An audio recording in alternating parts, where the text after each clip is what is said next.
Hey, what's up, everybody? Welcome to the Life Here Show. I'm your host, Jason Wojo. On the Life Here Show, we help people make more, work less, and create lives and businesses they love. I am joined by my Polish co-host, Polish Spice. What's up, brother? You did not just say that. It's still on your screen name, man. I had to say it. It was there the whole time. What you just said, don't listen to him. All of my fans out there, the two of you that are my fans out there, disregard what you just said about Polish Spice. It's still Are you talking about your mom and your sister? That's fake news. Okay. You know, he's trying to, it's propaganda, some stuff, he's trying to put out there. Well, dude, listen, we have an awesome episode coming up. We got David and Stu. These are two guys. They're retiring from the military literally in a couple months. They're both 20 plus years in. And they're going to share with us some awesome stuff as it relates to building teams, to leadership, to secrets, techniques, strategies that the military has taught them to be successful at the civilian population that regular people like you and me can benefit from. We talk about how to pick a business partner. We talk about a ton of stuff, man. This is an awesome episode.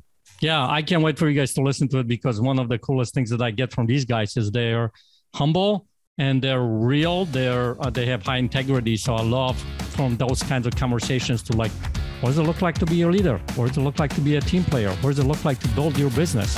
And especially with a military background, I think they can bring a lot to the table. So let's jump right in. Let's do it right now. Here we go with our interview with David and Stu. David and Stu, what's up, guys? Welcome to Life Here Show. Great seeing you. What's up? Long time no see.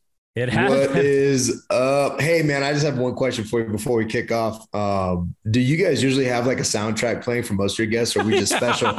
we got this like beat in the background. I feel like I'm doing some walk-in music. Like I'm all fired up, dude. I like your tactics. I would like, Peter, we should have like a smoke machine and a theme song. Like, I guess we actually do have music now that I think about it. So maybe that's what's happening. When you do the smoke machine, so basically it takes off the whole screen from is the video. You see my head like in so just turn David's video off and there'll be the effect right there.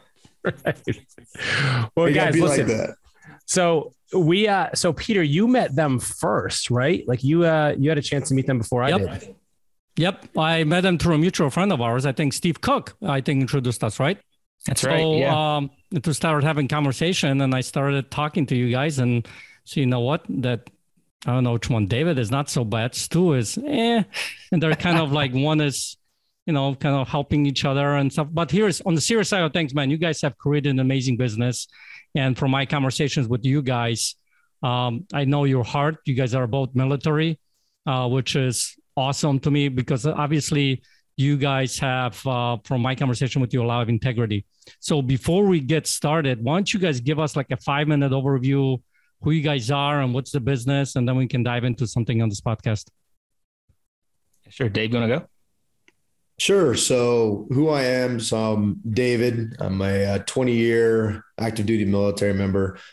Stu and I met at the Naval Academy. I won't tell too much of his story. His story is actually relatively short and not super entertaining. But we started out at the Naval Academy, so we've known each other for 25 plus years at this point. And we went our own ways. I was a cryptologic warfare officer, which really is fancy talk for intel type dude doing secret squirrely stuff. And Stu went his way. And then we actually met up back again in Italy, of all places. We're stationed together there. And around that time, we really started talking about real estate. We really started talking about, we're doing our own things, but we started talking about what we were doing. And we both had unique experiences. When I say unique, I mean, absolutely terrible experiences. We had bought from some, what we believe to be reputable turnkey providers. And, I was up in Wisconsin, he was down in the South, and it just was a terrible experience because the people that we dealt with were very dishonest. So one day back in 2018, I think it was about May, we decided, hey, let's start a business. Let's do this thing. Let's go through all the steps to figure out, make sure we really do like each other, make sure we have some core values and prioritize what comes first. And then we started a real estate business, which is recently, has recently been refined and now we're about to get out and we're refining it even more. So I'll let Stu talk on some of that stuff, but just has been an amazing relationship, amazing friendship. And that turned into a business. And I think we have some interesting points there as well to, you should not jump into business with your friends. I think you guys are can attest to that. just because they're your friends doesn't mean they're going to make good business partners. You have to really put some rigor behind making sure that you want to be married to this person in the business world. And so Stu, I just want to say I'm grateful for you being my wife, my work wife, and this beautiful. So was this marriage. love at first sight? Was this love at first sight? I wouldn't call it love. Face, dude. I wouldn't call it love at first sight. But the Grazier and Gutierrez just lined up all in a row. I think someone from above was had some plans for us in the future. But we were roommates at the Naval Academy. We ended up being roommates for all 4 years. And like you said, he went to cryptology. I went to be a pilot. And we had always best friends, best men in each other's weddings. Our families love each other and hang out all the time. And we had always talked about wanting to do something together after we got out of the military. And we're both now at that 20-year mark. And we both had been investing in real estate, and it really interested us. We had a passion for it. And we also had a passion to serve others, to help others. And so we kind of had both gone through this rough spot of buying turnkey properties. And we knew a lot of other military members that are interested in real estate. And so we kind of put it all together and decided to build out a business where we could take our skill sets, all the lessons that we've learned, all the failures that we've had through our own real estate experiences, and turn it into a business and really try to give back and serve and help others get into real estate investing as well, primarily within our own military network. We also wanted to put our core values into that, our faith. So we came up with a company called Storehouse 310. It comes from Malachi 3:10 in the Bible. And a part of our business model was to give the first 10% of all of our profits that we made through our real estate business to charities. And so we really wanted to put that at the forefront of our business. And, it's been a lot of fun. We've met some amazing people. We've partnered with some amazing people, and we've partnered with some amazing charities that we've supported throughout this business so far. So it's been a lot of fun. Dude, that's awesome. Very, very cool. And well, so we've had the privilege of knowing you guys, like, all jokes aside, like, it's kind of, I've really enjoyed getting to know you two, and what you guys are doing now. I find it extremely interesting and exciting, because you've had these businesses, and it sounds like you guys both did you guys both invest independently before you kind of worked together? So you kind of brought something to the table individually. And talk for a moment about, there's a few things in this episode I want to dive into. We talked about before we started, like, I really want to highlight on some of the military things you guys learned that the civilian population can benefit from. But David, you mentioned early on that you need to really be careful in choosing a business partner. Like, what were some of the things that you guys really considered before you, because like, you could be best friends with somebody, but guess what? It may not be a great match of business. And so tell me what that was like for both of you guys to go this path. Great question, because now it makes me think about my relationship with Vojo here. I got to take notes. So tell me what is think it? Twice, buddy. Yeah, So one is lack of hair. Is that what it is? Hey. Right. Lack of hair. I can't help but notice is like this weird. Why do you think I said that? Going here. Yeah. We got two guys with no hair, two guys with For hair. those of you listening to the podcast, David just took his head off, and you can only imagine what's underneath there. Okay. Yeah. And what people, if you can't imagine it, what people like to describe, I've heard in the past, it's not my words, but, bald beauty, bronze, I've heard bronze beauty. Like there's a lot of things that, ways that, again, not my words. These were other people's of words. Course, maybe fans. Exactly. Was that your mom? Yeah. Hey, it's a face. I've been told I have a face only a mother can love. So, but I think it's a great question, Wojo, because I think that people spend far too little time in considering their business partners. And what I will tell you is that just like a marriage, you're going to have these highs and these lows. Like I'll be completely transparent. Stu and I will have some disagreements, some arguments. Even this morning, I don't know, we haven't talked yet to each other, but we exchanged some texts, and those texts were not probably the most comfortable texts. We most likely disagree on the thought behind it. But what I do know is that our relationship is so firm, and we've also intentionally, it's not just our relationship because we're like good buddies. We love making each other laugh and we hang out and do business deals. It's not that. We literally talk through difficult situations. We don't let things lie. We've worked through worst case scenarios. Before we did a single deal, we spent hours, days collectively talking about, okay, what if everything goes bad? What if we lose money? What if we, like, you take all your experiences from business, and if you don't have any, then take them just from life or from reading books or whatever, and you take the worst case scenario and you play that out. You actually have a conversation. I think it's wise to say, okay, dude, if we lose $100,000 and we're in debt, one, what are we going to do? Or if we lose $1 million, what are we going to do? Are we going to pay it off? Are we going to tell investors, hey, sorry. Okay, we're going to pay it off. Cool. We decide that's our part of our core values. Awesome. All right. Now, are we going to be friends? Are our families are we going to want to hang out with each other? Like, if you say something that I don't like, am I going to address it immediately? And we're going to move forward? Or are we just going to, like, be those kind of people that are flash in the pan, business partner, friends, and then move on? Acquaintances. Like, those are acquaintances. Those aren't friends. Those are acquaintances. So what are we? We had those kind of conversations, no kidding. And then it becomes like a no kidding. Okay. We're committing a lot to each other here, till death do us part. Are we willing to make that level of commitment to one another? Am I in this for your best interest? Are you in this for my best interest? If I have an amazing opportunity come up, what happens then? And to the point, and I just want to be extremely transparent here. So I'm going through the Chick-fil-A process right now.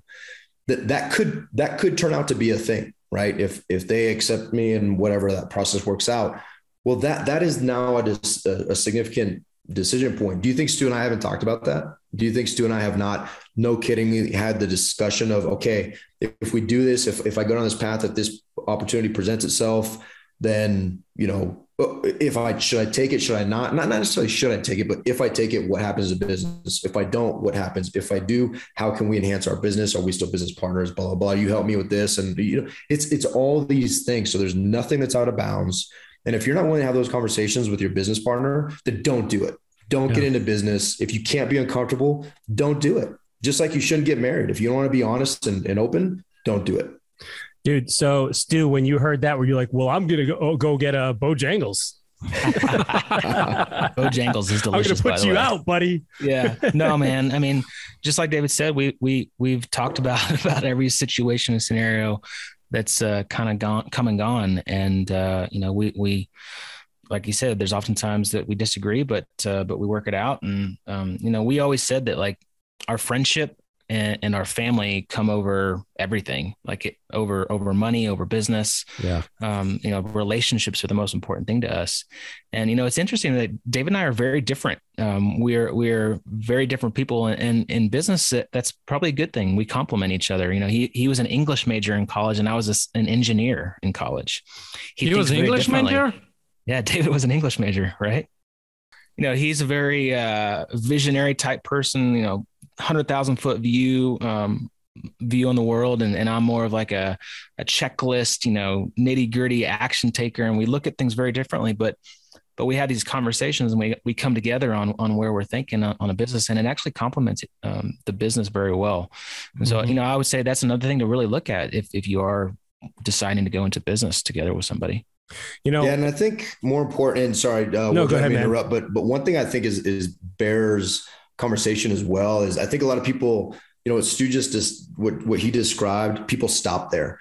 And I would also say that we're very much different personality wise. Like if there's going to be a difficult conflict, a conflict, I'm going to be the guy that's going to be like, dude, you're not hanging up until we have this conversation. We'll do it face to face. Stu's more like this might settle, whatever. And I don't really want to address it. And I'm like, no, dude, we're addressing this right now. Right.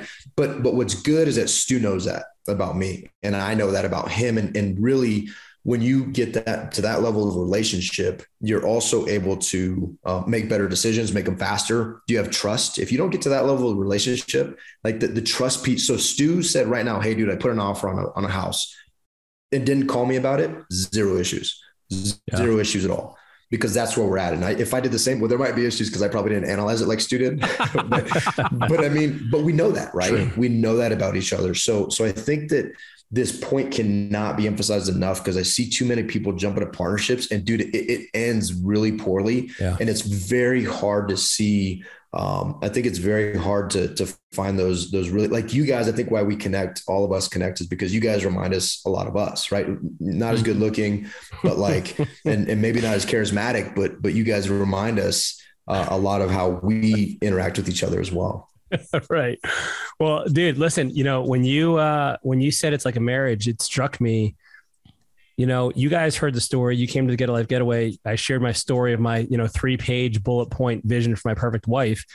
And it just struck me like, wow, you probably could benefit from having a vision for your perfect business partner in all areas. Like, what are the must-haves? What are the, like, would be nice and the shoulds, all and the must-nots. And so that could bring it to a whole nother level. And I guess, we would see a whole lot less business partnerships dissolve bitterly if people would put in that front end work and have those awkward, potentially confrontational conversations to get that stuff out of the way early on.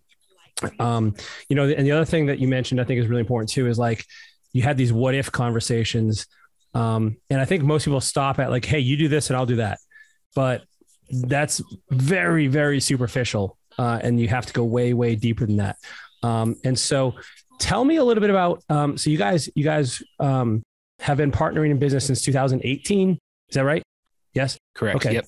And so how has your partnership evolved over the years? Like, is it pretty much the same? You guys did all the front end work and it's kind of the same, or have you noticed things that you've had to shift or adjust or modify as you move forward? Yeah, man. I mean, business is an ever changing thing. We have lots of highs, quite a bit of lows and lots of, changing and flexing along the way. I don't think anything is ever the same. I think we had an idea of where we wanted the business to go, and we've found some success, we've found failures, and we've pivoted along the way. I think both of us have done a lot of recently some soul searching and really kind of diving into deeper of like figuring out who we are and what we're best at, what our highest and best truly is, not just like, I mean, honestly, and a lot of it is from the help of you guys, like going through the Get a Life Getaway and writing out a vision and seeing really where we want to be and where we want to be with our families. And after military retirement, what we really want to truly be doing. And so we have pivoted our business a couple of times, and we have some ventures that we started just recently because of writing, our life vision and really digging into who we see ourselves and where our highest and best truly is. So, we thank you. It's been awesome. And so, yeah, I mean, Dave, do you have anything to add to that? No. And I think what's good too is, when you get to know somebody and when you, or at least you're committed to a relationship that will benefit you in different ways and that you're willing to contribute to as well. I think there's a lot of power in that. So specifically, Stu and I, because we're so close, there's not a lot of, we don't have issues being vulnerable with one another, right? Hey, I'm struggling with this. Like we have a lot of those conversations. I'm struggling with this.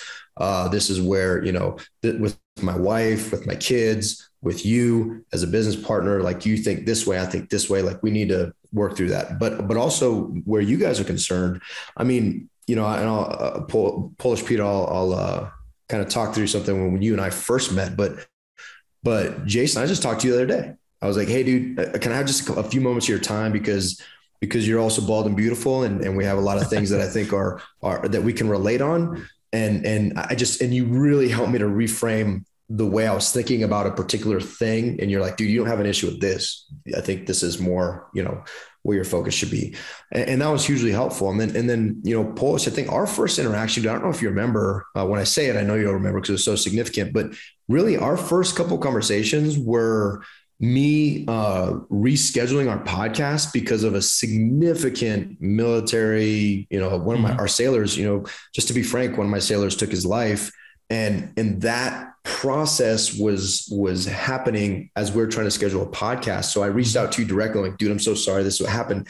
And your empathy and just your willingness to talk. And we talked through, like, it was very meaningful to me. And we never even really met, but I was honest with you, vulnerable with you in that moment. And you just really poured in and gave some great perspective. And it was a very, for a very, very challenging situation, one of the most challenging you face in the military, especially as a commanding officer. You poured into me at that time. So the fact that we're willing to be vulnerable and open with each other and just be honest, because we know if we're not, like, you'll just call it out, dude, you're full of crap, right? All right. Tell me the truth. That the ability to do that can change a life. Dude, I acknowledge you for saying that. And because I think that's powerful, and it makes a huge difference, not only in business, but in relationship, in life, and marriage, and with the relationship with your kids and all that kind of stuff. Right. So was any of that out of the military? Yeah. That's what you guys are talking about. That came from military experience? So I think one of the things that we have a huge advantage on is, in the military, they teach you really how to be adaptable and, flex to new situations and, critical thinking skills, like think on your toes, like right away and make a decision and go in that direction. If a ship is headed towards something, like, you got to make a decision to turn which way, right? Might not be the best way, but you got to turn, right? Same with, flying a helicopter, you got to make a decision. And so I think, when it relates to business, this idea of coming into a new situation, looking at what you got going on around you, and then coming up with a decision and acting on that decision and adapting and being flexible. I think it's a huge skill to have in being an entrepreneur and running a business. I think it's also a huge skill in leading a family or leading a team, or, being business partners. So I think, when you're looking at military members transition into business, I think there's a huge advantage there. When you change duty stations, when you change jobs, you a lot of times are put into a new job that you've never known before. Like, I've went to a squadron and I was in charge of 100 people that are turning wrenches and changing out engines on a helicopter. I knew nothing about how to change an engine on a helicopter, but I had to lead 100 people on doing that. And I had to learn pretty quickly, like all the nuances, all the rules and everything. And so you just adapt and you flex and you make decisions as a leader. So I think that's a huge part of running a business. So Stu, by the way, you guys are awesome. Thank you for your service. How does somebody learn to flex? Like, how does somebody learn to adapt? Like you guys, Peter, for anybody who just saw the video, you just saw a sight you'll have nightmares over. Peter tried to flex his little chicken arm. It was like a chicken wing. That was like a little chicken wing. Do you have a filter? Do you have like a muscle shrinking filter on your camera? What? Listen, the only reason why you guys bring it up because you guys are threatened by this over here. So. And Peter, let me just also say, I don't know if you noticed this, but right at the beginning of the podcast, I did change your screen name to Polar Spice, and it's been a Polar Spice the whole time. No, you didn't. It's been awesome. I thought you did cannot. It's too late now. You got to leave it.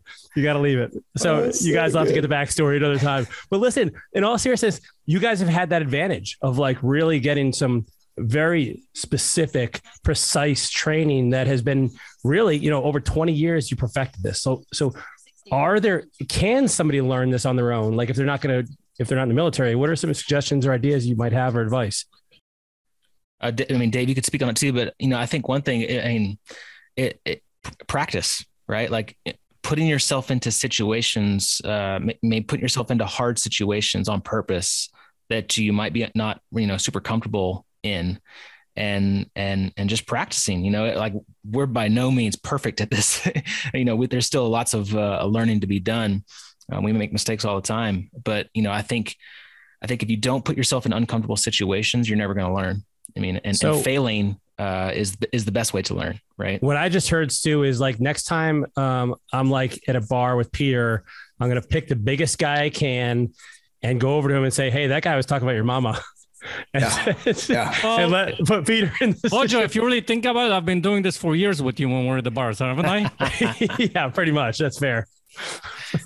And if one to that point, if you could invite us to observe that would be awesome. We'll meet you. We'll meet you at a bar on that. But you know, and one thing that I really want to highlight that I think underpins the ability to learn this is very conscious and very intentional humility. And what I mean by that is, you know, Stu and I have been put in positions where we show up to a command. You know, I showed up to a cyber command, right? And I don't do cyber.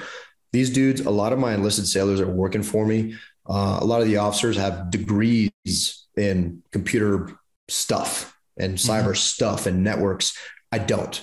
I was an English major, but that did not take any of the responsibility, the burden, or the requirement for me to be the commanding officer and to lead this group of people. None of that was taken off the plate because I don't have a degree in computer science.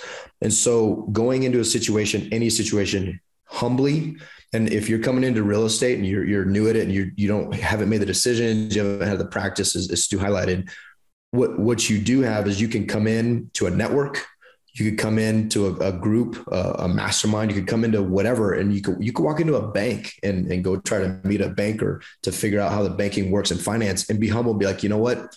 I don't know what I'm doing, but I want to do this thing. And I think the response of people will surprise you. People want to help people out, but they don't want to help the turds that come in there and be like, oh yeah, I don't know. You know, I know this, I know that. No, that doesn't appeal. Like, nobody wants to hear about all your great successes and how amazing you are. They want you to come in humbly and be like, hey, I'd love to offer you my free work if you'll teach me how to invest. And that takes humility. And I think with that humility, you can have a bias towards action. And then that bias towards action can really get you to a place where I think is key. The military has taught us to build teams, put teams together, build teams and lead those teams, but also ownership, man. Like, if you're not willing to go in there. So Stu went with those wrench turners and he was like, oh, they messed it up. Like, that's not an option as an officer in charge of that group of people. You can't say, oh, they messed it up. No, dude, you own it. You're the officer, you're in charge. That's it. That's the bottom line. You own it. So I think that humility really underpins the ability to take all those further steps, and the ultimate goal being to have a team to take complete ownership and to drive towards whatever that mission, that goal, that desire is.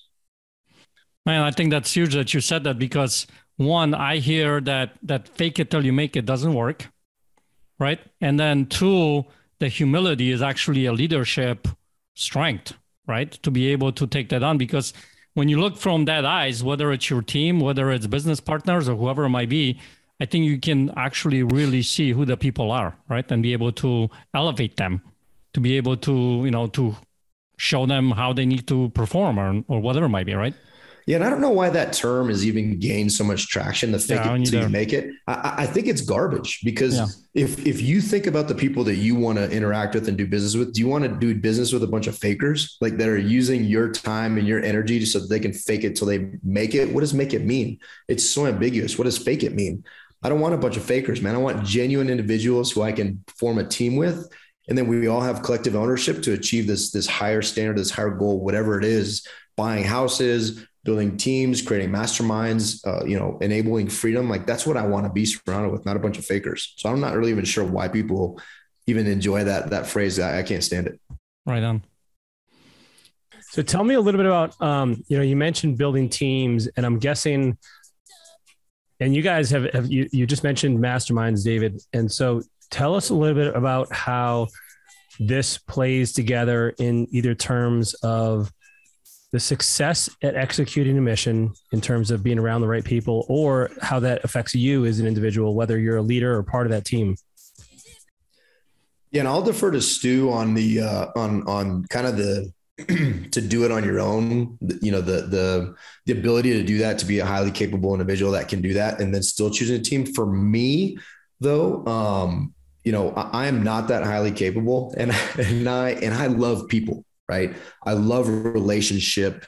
I love, I have zero desire. When Stu and I started talking about a business, I told him straight up, hey dude, zero desire for me to ever to be a solopreneur, Like I have no desire to be running my own business by myself. I always want to be in partnerships, which the Navy really helped that team culture. And then when you humble yourself a bit and you realize there's a bunch of people out there that you want to be a part of their groups, then you go and you seek them out, right? And you say, hey, I want it, whatever it is you're drinking, dude, I want to be part of your group. I want to embrace the culture and everything you guys are doing. So I think the more humble you get, it actually is interesting. You get more brave to just approach people and be like, hey, what are you about? And I want to join with you guys. Which allows you to learn more too. Totally. Yeah, totally. I mean, and so, as I said earlier, like Dave and I are very different, and I'm more of I don't come off this way, but I am a little bit more of an introvert, and I like to do things by myself. I like to kind of hang out at home a lot more. And I did try to do real estate business on my own, and I failed miserably. I tried to do everything on my own. I tried to learn everything on my own. I tried to take it on all on myself. One, it wasn't as fun. And two, I just didn't do as well. I like David, and my business has grown more, and I've grown personally in the last 3 to 4 years by doing stuff as a team and growing teams than I did way before, trying to do anything on my own. And it really kind of comes back to, the book, Good to Great, trying to find the right people to put on the right seat of the bus, and building a team and being humble and vulnerable and knowing what your strengths are. And then you working in your strengths and finding other people to do the things that, one, they love to do, and two, they're good at. And if you build a team around that, where everyone is working together for a mission, and if you're leading that team and providing like a vision and a mission and running that, like, it's so much more fruitful, one, fulfilling, two, and fun. And so, I think, David and I have learned a ton about running teams from our military experience and translating that into, business, entrepreneurship, et cetera. Dude, it's funny. Same thing here. Like it's funny how long it took me to realize this, because, I look at, I do the podcast with Peter. We do the events together. Business partner with Steve Cook and Life and Air. And it was striking to me the difference of having the right person to partner up with versus trying it on your own. And it's funny because if I look back, even my workouts, like back in the day, I always worked out better with a partner, always. And I don't know why it took so long to realize that business was the exact same, and anything in life is the exact same way for me. And so I think realizing that about yourself is really powerful, and making sure it's the right person. Like we talked about earlier, talk to us a little bit about how do you build the team? How do you know if somebody's the right person for your team? And I don't know, in the military, I'm assuming they get assigned to you. You might not even get to pick them. So you have some work to do, I'm guessing. Cause that's even actually that maybe that even gives you some confidence in the real world, where you could take anybody and make them fit your team. Maybe, I don't know. But talk to us about that. Like, how do you do that? That's if it's such a big part of success, what are some tips and advice you guys have for people that are trying to do that? Yeah. So, I think the biggest thing is starting with your core values and starting with, your overarching mission or vision. And then, being real clear on that. If you have that base, and David and I started there, like we started with the mission and the vision and our core values for our business. And then I think as you kind of throw those out there to people, you'll find the ones that are attracted to it, and you're going to find the ones that aren't. And, in the Navy, like you're talking about in the military, like you don't have as much of that choice, but even then, as a commanding officer, like, hey, here's my mission statement. Here's my core values. Guys and gals who are part of my command, this is where we're going. And you can either jump on or choose not to jump on. In business, as you're building teams, like, again, these are our core values. This is our mission. This is our vision. And you're going to find real quickly team members that are like, yep, I'm in, love it. I'm all in. That's my mission. I'm on board. And then you might find some others that are like, that might not be for me. And that's great. Like, you don't want those people on your team. Mm-hmm. And so I think that's where you start, man. And you start with the base of getting that the why, right? The book, Simon Sinek, finding your why. Like, that's where you start. Yeah. I'm hearing a lot of them filter themselves out at the beginning, right? Because You're not going to attract them. Yeah. Well, is it the guy? I can't remember. Maybe it's the CEO of Kinko's that they'll go, not Kinko's, Zappos, the shoes that you'll go through their training, and it's a real training. It's like months long training, and they will pay you to quit right then and there. Like, and I don't remember the number, $3,000, $5,000, something like that. And their goal is exactly what you're talking, is like, just let them select themselves out because they only want the best people on their team. Awesome. Dave, you're gonna say something. I think that also you have to be willing to ask uncomfortable questions. And what I mean by that is if you have your core value, so for us, giving is a core value. And to some people, it may be uncomfortable to say, hey, how much do you give? What do you give? What is your giving plan? Because people may feel that's personal. Well, that's great, but that's important to me. That's a core value for our business. If you don't have any part of you that wants to give, then you're probably not a good fit. I mean, just something like that. Right. And so I think you have to, once as Stu knocked out of the park, you set your core values, right? You have your core values and what those are and what those are important to you. So that now you can project out and say, this is who we want to attract. They come in, and then you start asking those more difficult questions. And like you said, I think it'll be relatively clear, and be willing to let people, not everybody's a good fit. It just doesn't always work out that way. As I'm sure you guys have experienced with Life Now over the years, there are people that think they want to be part of it. And then you start digging into it. You're like, you're not a good fit, and that's okay. And we also, you change your mindset with that. I should help you. If you're coming into our business, I should help you to find your highest and best if it's not in our business. Right? If our core values don't resonate with you, it's my responsibility to help you as an individual, just out of respect and dignity for you, to help you recognize that you don't want to be partnered with us. And I think it's okay to recognize that. And I think it's okay to pursue that. And it's okay to weed people out and ask those hard questions that if they answer the wrong way, hey, I think you're probably better fit for, some other group of people. Yeah. And actually, I think having the perspective that you're actually doing them a favor as well. It's not like you're being mean, and you are helping them. They may think they want to be part of this, but if you recognize a discrepancy there, you're not serving them. You're not serving you. You're not serving your customers or anyone you deal with either. Yeah, man. I mean, I think, when we had Polish Spice on our podcast, you guys keep talking about now. You talked about Spice. You talked about kind of you are a people pleaser, right? And David and I kind of have a little bit of that as well. And there is some mindset stuff that you have to shift with. You're not going to be able to please everybody. You're not going to. Not everybody is going to like what you're doing, and that's okay. And it is a mindset shift that you got to go through. Well, you know what? And I think one of the cool things that happens here in Life on the Room, talk about the vision. Like when you create your vision, there's a lot of those core values that end up in there.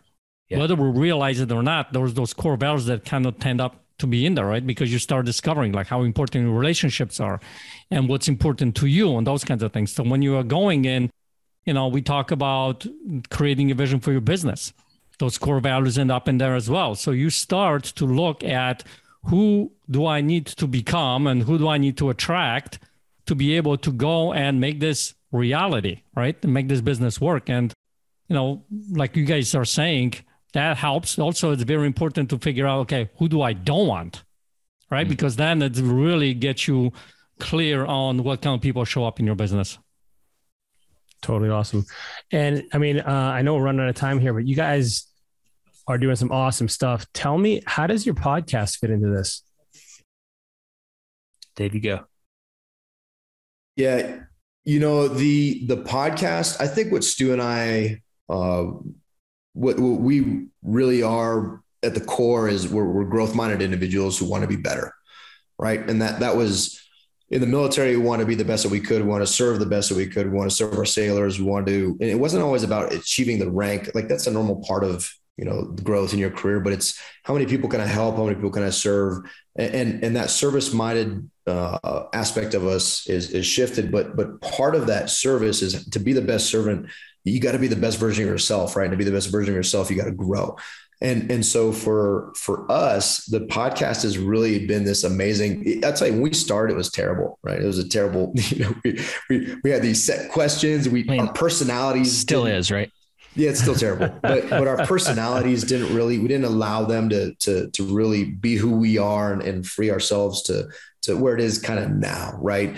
But what it was cool is that the podcast itself enabled us to bring people, awesome people like you guys on, people that wouldn't necessarily give us their time, authors and different folks that came in and they invested, and we got to ask the questions we wanted to ask after potentially reading their book or listening to their show, whatever it was. And then we were able to grow. It's like a little hour tutorial of just, you get to grow and learn and be the best, get the best out of those folks that and very specific questions that you wish you could have asked. And the podcast has been an outlet for us. And really it's probably one of the top two favorite things that I do. It'd probably be the top if I could get a different co-host. Like it'd probably put us right over the top, but I can relate. It is. Relate. Yeah, no, I feel you. We'll talk after. Should be. Would you? Listen, Bojo, just say the 2 words. You're welcome. Yeah. But it's really been a great thing for us, but also there has been, from the business side of it, people feel like when they go to your podcast and they listen to it, they feel like they know who you are. And we're pretty genuine dudes. So I think people do get a good sense of who we are, and it really helps the speed of the deal. People are like, hey man, I listen to your podcast. I'd like to invest. So there's a very practical side on the business, from a business perspective as well, that has been pretty cool. That's awesome. And tell people the name of your podcast so they can go find it. Yeah. It's called Filling the Storehouse, Faith, Family, and Financial Freedom. Love it. Yeah. It's a lot of fun. Well, guys, listen, we are out of time, but I want to really genuinely thank you. I love you guys. You're awesome. You add value. I mean, you guys have introduced us to people that have been on the podcast that otherwise we would have had a hard time making those connections. And so I can see where you guys just want to add value and serve in everything you do. It's just such awesome thing to see, and your hearts are just amazing. So I'm very grateful for our friendship and can't wait to see what is next for you guys. Yeah, we appreciate it. It's been a blast getting to know you guys. Hey, thank you guys. You guys are awesome. I love what you guys do. You guys are amazing. And I really, really do, from the bottom of my heart, appreciate your guys' investment in us and just giving us your time to help us grow and to make us see where we're knuckleheads and where we can really grow as well. So you guys are rad. Really love you dudes. Thank you. Thanks guys. Dude, man, I love those guys. They're awesome. They're super funny. They're cool, but they're also like, they're so transparent. Like that's one thing that it strikes me so much about them, that they're just like humble. They're transparent. They're honest. They are who they are. And they are just sharing that with the world and helping people do the things they want to do.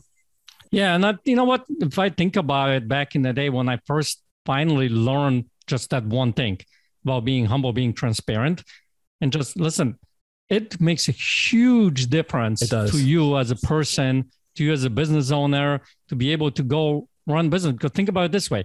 If you're sitting with somebody, right, and you're considering whether doing business with them, sometimes you can tell there's something off about that particular person, right? Yeah, they're not being fully transparent. Yeah. They're not telling you something, right?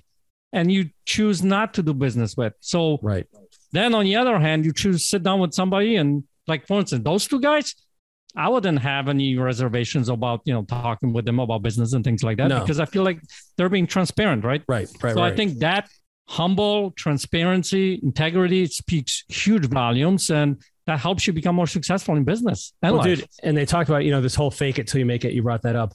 Yeah. Like, it's face it until you make it, not fake it. Listen, number one, you're going to know you're being fake. So you're being honest, that you're lying to yourself and you're lying to other people. Like, don't do that. You're not gonna feel good about it. Like, just you're not good enough. Okay, that's great. Acknowledge it and then get better. Right. If you don't have the information or the tools or whatever it is you need to succeed, okay, go get them. Don't misrepresent yourself. Just be honest, transparent. Same thing. I love that. The other thing I loved is David was so enthusiastic about talking about the importance of choosing the right partner as well. That's huge, man. This really is almost as important as your real wife. Like this is something that, Peter, you and I know this. We've seen many, many, many business partnerships go south because of precisely some of these things that these guys talked about. And so if you can avoid that, listen to the advice they gave you and act on that, it'll make it way, way better for you to have that relationship. Yeah, and I hate to say it, but you mentioned at one point in the podcast, so I gotta give you credit because I guess that's where the credit is due. And I've had those kinds of conversations with my students when they're looking at business partners. The whole thing that we talk about creating that, white vision or girlfriend vision, right? Yeah. You can apply that to your business partner. Was it the must, the shoulds, that, should nots, the can'ts, right? And being very real about that. And they kind of talked about this on this particular episode when they're looking to the core values. They brought up the core values numerous times because they're so important. A lot of people don't get clear on that before they go into business, before they go into a marriage, before they go into some kind of a relationship, right? You have core values, right? Yeah. And both parties, all parties should be aware of that. The employees should be aware of that. The managers, anybody who works for you or works with you should be aware of that. Totally. And you have to you have to act in congruence with it too, right? Right. Like you have to be consistent. It's not just some words on a wall or in your journal or on a page. Like it's like you live this out. It's who you are. It's part of your DNA. So listen, I hope you guys enjoyed this episode. We loved doing it. Dave and Stu are absolutely fantastic. They're awesome guys. So like, share, and subscribe. The more people we get listening to the show, the more people it'll reach, the more lives we can change together. This is a part. Hey, you didn't know this, but we are in a partnership together. And, we're talking partnerships, right? We're in a partnership together, and our partnership that we are doing right now is to change lives together. And so the more people you share this with, the more people's lives that we can change as a team. You like how I worked that in there? That's pretty good, right, man? Right. And listen, I want to thank you guys for doing it. Seriously, it means a lot to us because it's without you guys, listeners, me and you, we're just talking to each other. Yes. And nobody will listen. Yes. So really so grateful and appreciate you guys from the bottom of my heart. Seriously. Love it. If you guys want to find out more about Life in Air, we recently started a new private Facebook group. It is a closed group. There's a couple questions you have to answer to get in. And this is where all the awesomeness is going on. We did have the Life in Air app, but quite frankly, between tech issues, some challenges we're having there, we decided it would be much more fruitful community to get way more people in there, way more conversations, way more awesomeness in that group. So go find that group on Facebook, or you go to lifeinair.com. You'll see a link to it there as well. And I hope to see you in there and be part of your conversation and part of helping you grow into the person and create the life you want to live. Talk to you soon, guys. See you next week.